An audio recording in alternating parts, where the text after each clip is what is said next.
ایک طوائف جو پیسے لے کر لوگوں کے ساتھ زنا کیا کرتی تھی۔ شیوانہ نام کی ایک طوائف روز اپنے گھر کے باہر کھڑی ہو کر گاؤں کے نوجوانوں کو زنا کرنے کی دعوت دیتی۔ جو نوجوان نیک ہوتے وہ اس کو دیکھ کر اپنی نگاہیں نیچی کر کے آگے نکل جاتے اور عیاشی اور گناہ کرنے والے نوجوان اس کے پاس چلے جاتے۔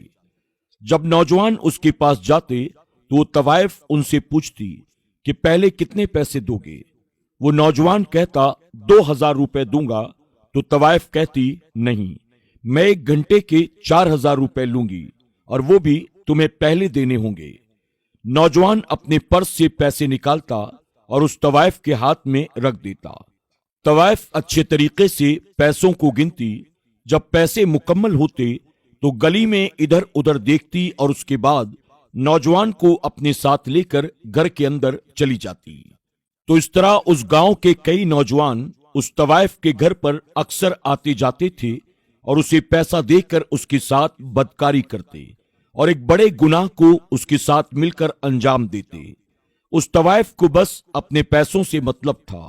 وہ پیسوں کے لیے روزانہ گاؤں کے نوجوانوں کو دعوت گناہ دیتی اور کئی نوجوان اسے پیسہ دے کر اس کے ساتھ بدکاری کرتے۔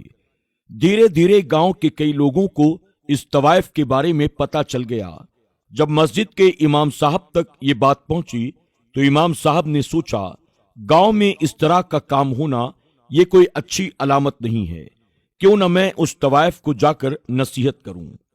یہ سوچ کر مسجد کے امام صاحب ایک دن اس طوائف کے گھر پہنچ گئے۔ گھر کے قریب جا کر دروازہ کھٹکھٹایا، اندر سے وہ طوائف باہر آئی۔ جب اس طوائف نے مسجد کے امام صاحب کو اپنے گھر کے دروازے پر کھڑا دیکھا تو وہ چونک گئی۔ اس نے پوچھا، مولانا صاحب کیا کام ہے؟ آپ میرے گھر بلا کیوں آئے ہیں؟ مسجد کے امام صاحب نے پوچھا، آپ کی 1 گھنٹے کی کتنی قیمت ہے؟ جب طوائف نے یہ سنا پہلے تو وہ چونک گئی، لیکن اس کے اندر پیسوں کی لالچ بھری ہوئی تھی، تو اس نے کہا میں 1 گھنٹے کا 4000 روپے لیتی ہوں اور وہ بھی پہلے دینے ہوں گے۔ امام صاحب نے اپنے پرس سے 4000 روپے نکالے اور اسے دے دیے اور کہا میں تمہارے ساتھ 1 گھنٹہ گزارنا چاہتا ہوں۔ طوائف نے امام صاحب سے وہ پیسے لے لیے، پیسوں کو اچھی طریقے سے گن لیا اور پھر گلی میں ادھر ادھر دیکھا اور پھر کہا کہ ٹھیک ہے مولانا صاحب آپ میرے گھر کے اندر آ جائیے۔ پھر امام صاحب کو ساتھ لے کر اپنے گھر کے اندر وہ چلی گئی۔ طوائف نے عام نوجوانوں کی طرح امام صاحب کو بھی اپنے گھر کے اندر بلا لیا، پیسے ایک طرف رکھ دیے اور گھر کا دروازہ بند کر دیا۔ اس کے بعد امام صاحب کے سامنے کھڑے ہو کر اپنے کپڑے اتارنے لگی تو امام صاحب نے اپنی آنکھوں پر ہاتھ رکھ لیا اور کہنے لگے رکو رکو، میں تمہارے پاس اس کام کے لیے نہیں آیا ہوں۔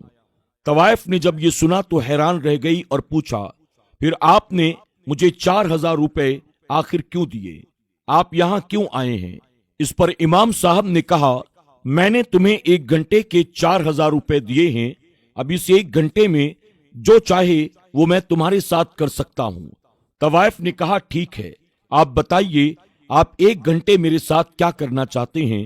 امام صاحب نے کہا جاؤ اور پہلے اچھے طریقے سے غسل کر کے آؤ۔ تو طوائف نے کہا کہ ٹھیک ہے، جیسی آپ کی مرضی، آپ کے پاس 1 گھنٹے کا وقت ہے، مجھے کیسے بھی کر کے یہ 1 گھنٹے آپ کے ساتھ گزارنے ہیں، میں غسل کرنے کے لیے چلی جاتی ہوں۔ طوائف غسل کرنے کے لیے چلی گئی اور کچھ دیر کے بعد غسل کر کے واپس امام صاحب کے سامنے آ کر کھڑی ہو گئی۔ اپنی گھڑی کو دیکھتے ہوئے اس نے امام صاحب سے کہا اب آپ کے پاس 40 منٹ اور رہ گئے ہیں، اب بتائیے آگے کیا کرنا ہے؟ امام صاحب نے کہا 2 مصلے نکالو اور وہاں بچھاؤ۔ طوائف نے کہا کہ ٹھیک ہے، جیسی آپ کی مرضی، آپ جیسا کہو گے میں ویسا ہی کروں گی۔ طوائف نے 2 مصلے نکالے اور زمین پر بچھا دیے۔ امام صاحب نے کہا 1 مصلے پر تم بیٹھ جاؤ اور 1 مصلے پر میں بیٹھتا ہوں۔ پھر 1 مصلے پر طوائف نے نماز پڑھنا شروع کر دیا اور دوسرے مصلے پر امام صاحب نے نماز پڑھنا شروع کر دیا۔ جب امام صاحب نے نماز مکمل کر لی تو دعا کے لیے اپنے ہاتھوں کو اٹھایا اور دعا مانگی، یا اللہ